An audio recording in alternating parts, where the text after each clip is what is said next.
कमरनगर मित्र मंडळ चेरपुली या ठिकाणी आपण आलेलो आहोत। या मंडळाकडून दरवर्षी गणेशोत्सव मोठा उत्साहात साजरा केला जातो। आपल्या सोबत त्यांचे पदाधिकारी, त्यांच्याकडून जाणून घेऊया कशा प्रकारचं नियोजन या 10 दिवसांचं या मंडळाकडून करण्यात येते। नमस्कार, सर्वप्रथम आपलं नाव सांगा। नमस्कार, माझं नाव वैभव खंडारे, मी कमलनगर मित्रमंडळाचा अध्यक्ष आहे आणि हे आपल्या मित्रमंडळाच्या गणेशोत्सवाचं 20वे वर्ष आहे।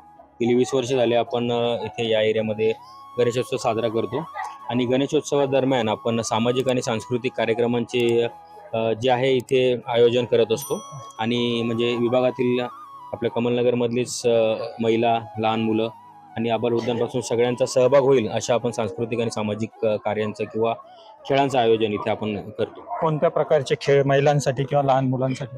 महिलांसाठी आता आजच आपला सत्यनारायणाची पूजा होती आणि आज आम्ही महिलांसाठी सत्यनारायणच्या पूजेच्या दिवशीच हळदी कुंकू समारंभाचं आयोजन केलं होतं। त्याचबरोबर लहान मुलांसाठी मटका फोड असेल, लिंबू चमचा असेल, संगीत खुर्ची असेल, महिलांसाठी संगीत खुर्ची असेल, असे इतर जे खेळ आहेत यासारखे खेळ आणि दरवर्षी आम्ही रक्तदान शिबिर सुद्धा इथे आयोजित करतो। एक कशाचा देखावा आपल्या इथे? यावर्षी देखावा जो केलेला आहे तो केदारनाथचा देखावा केलेला आहे। जी केदारनाथची प्रतिकृती आम्ही साकारण्याचा इथे प्रयत्न केलाय या देखाव्यातून। आपण या गणेशोत्सव व्यतिरिक्त काही उपक्रम घेतात?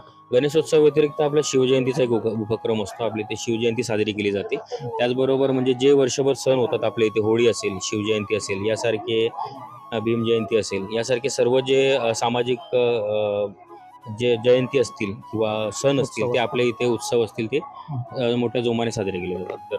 हे होते कमलनगरचे मित्रमंडळाचे पदाधिकारी। यांच्याकडून या ठिकाणी उत्तम असं गणेशोत्सवाचं तसंच विविध जे उत्सव भारतामध्ये साजरे केले जातात त्या सगळ्या उत्सवांचं नियोजन करून हे सर्व पदाधिकारी त्यासाठी मेहनत घेतात आणि उत्सव कशा प्रकारे चांगल्यात चांगला करता येईल याची काळजी घेतात। आपल्या जनता दरबारला भेट दिल्याबद्दल आणि बोलल्याबद्दल आपले आभार। धन्यवाद सर, धन्यवाद।